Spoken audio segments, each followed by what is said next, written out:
السلام علیکم ورحمۃ اللہ وبرکاتہ۔ محترم سامعین کرام، آپ حضرات کی خدمت میں حضرت مولانا خلیل الرحمن سجاد نعمانی صاحب کی ایک بہترین اسپیچ دل کو صاف ستھرا رکھنے کی ترغیب حاضر خدمت ہے۔ عمل کی نیت سے بغور سماعت فرمائے گا۔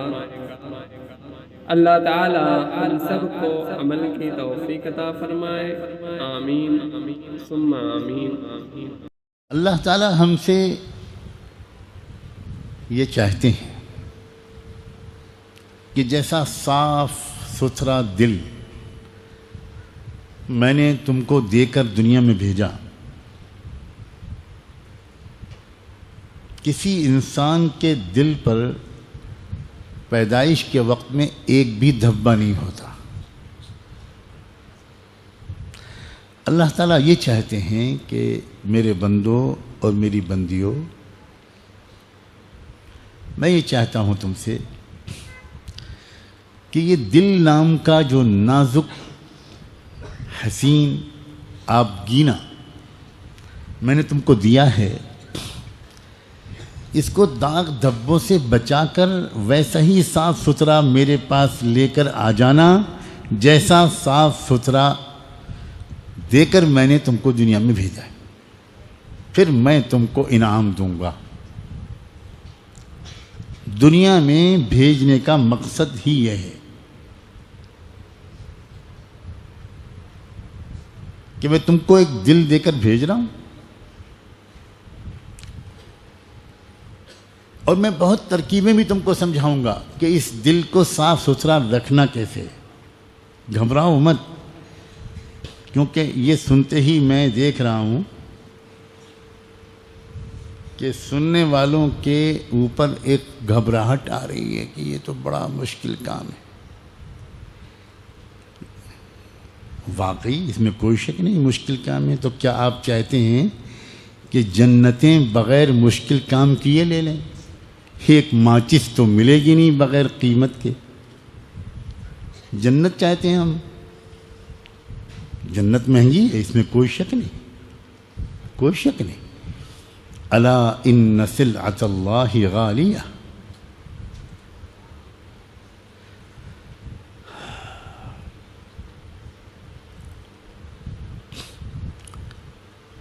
انسان جب اپنی عقل سے سوچتا ہے کہ دل کو صاف ستھرا رکھنا ہے، تو پھر اس کے سوا کوئی راستہ نہیں ہے کہ میں ترک دنیا کر دوں۔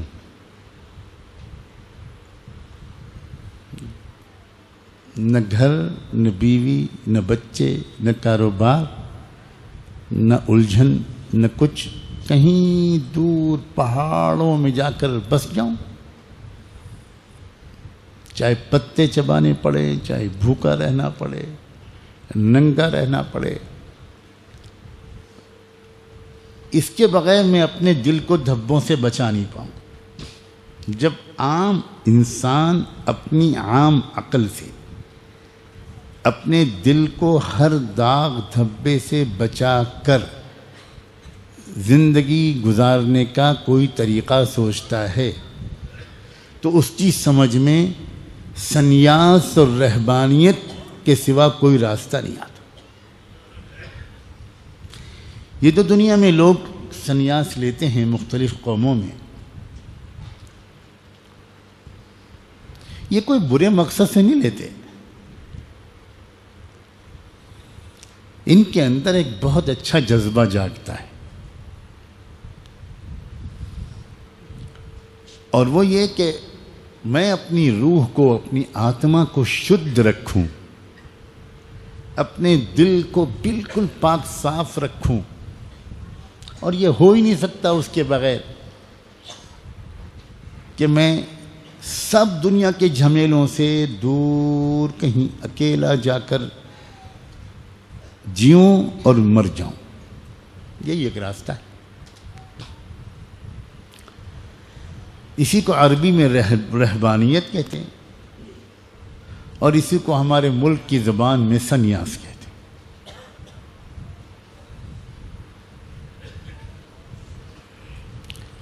اللہ تعالیٰ کہتا ہے کہ یہ تو تم نے خود اپنے لیے راستہ سوچا ہے۔ وَرَهْبَانِيَّةً ابْتَدَعُوهَا مَا كَتَبْنَاهَا عَلَيْهِمْ، ہم نے تمہارے دل کے چمکنے کے لیے یہ راستہ تجویز نہیں کیا تھا، تم نے خود سوچا ہے۔ اور یہ واقعی انسان جب اپنی عقل سے سوچتا ہے تو یہی اس کی سمجھ میں آتا ہے، یہ بالکل صحیح بات ہے۔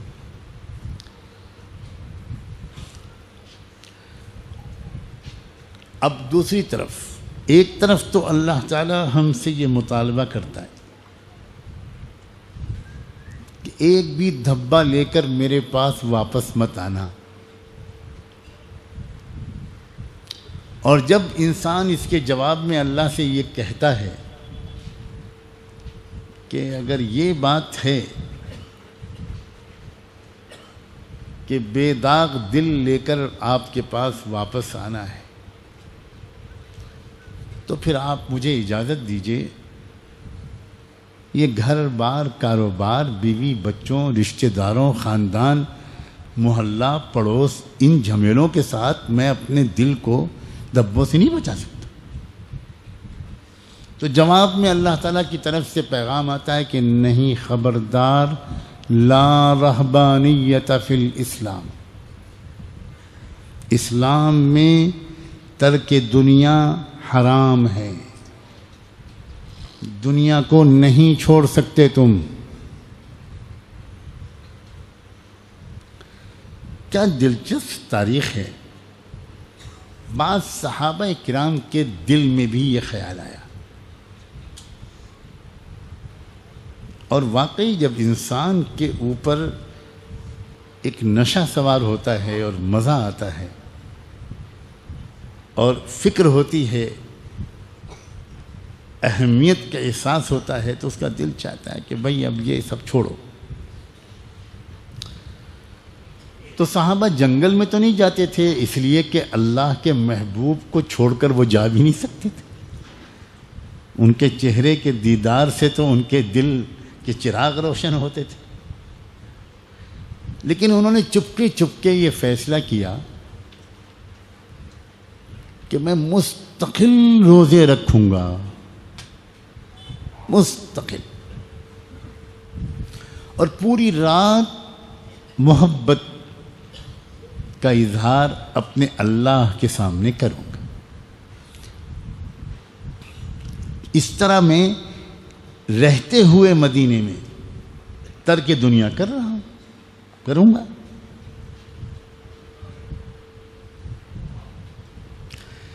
حضور پاک صلی اللہ علیہ وآلہ وسلم تک اس کی خبر پہنچی۔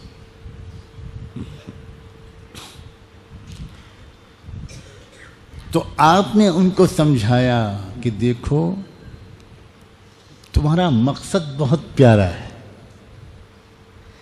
لیکن تم اس پر غور کرو کہ میں جو طریقہ سکھا رہا ہوں قول اور عمل سے، اس طریقے پر پورے چلو گے تو دنیا میں تمام ذمہ داریاں ادا کرتے ہوئے اپنے دل کو 100% دھبوں سے بچا لے جاؤ۔ واہ رے محمد الرسول اللہ، کیا احسان ہے، کیا معجزہ ہے آپ کا۔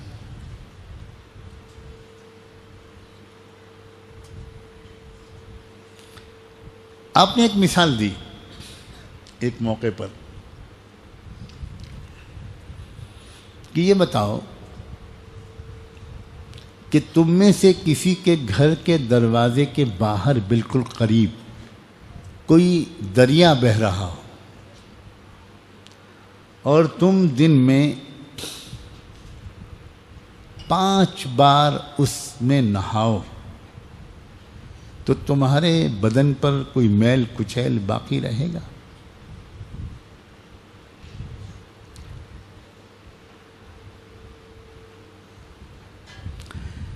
لوگوں نے کہا کہ کیا سوال پیدا ہوتا ہے کہ کوئی میل کچیل کوئی دھبا بچے اس کے بدن پر؟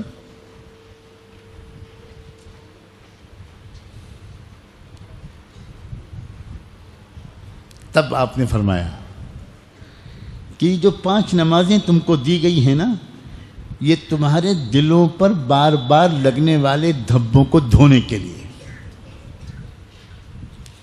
بے شک میں جانتا ہوں کہ تم جب دنیا میں مشغول رہو گے تو کبھی غصہ بھی آئے گا،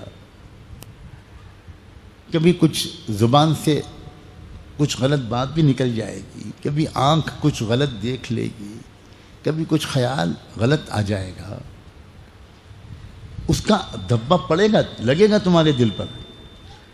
لیکن پھر تم اس کے بعد جو نماز پڑھ لو گے تو ان الحسنات یذہبن السیئات، وہ دھبا تمہارے دل سے دھل جائے گا۔ واہ رسول اللہ صلی اللہ علیہ وسلم۔ ہم بہت بڑا ظلم اپنے اوپر کر رہے ہیں کہ اپنی نماز کو بہتر نہیں بنا رہے، بڑی بھول ہم سے ہو رہی۔ یہ نماز کے باہر کے جو ذکر بتائے جاتے ہیں، چاہے وہ مراقبہ ہو، چاہے وہ تسبیحات ہوں، یہ اصل میں نماز کو بہتر بنانے کے لیے بتائے جاتے۔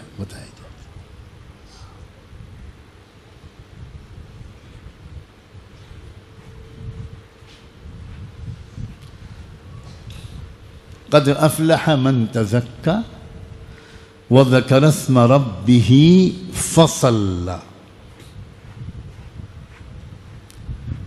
بلا شبہ کامیاب ہو گیا وہ شخص جس کا دل دھبوں سے پاک صاف ہو۔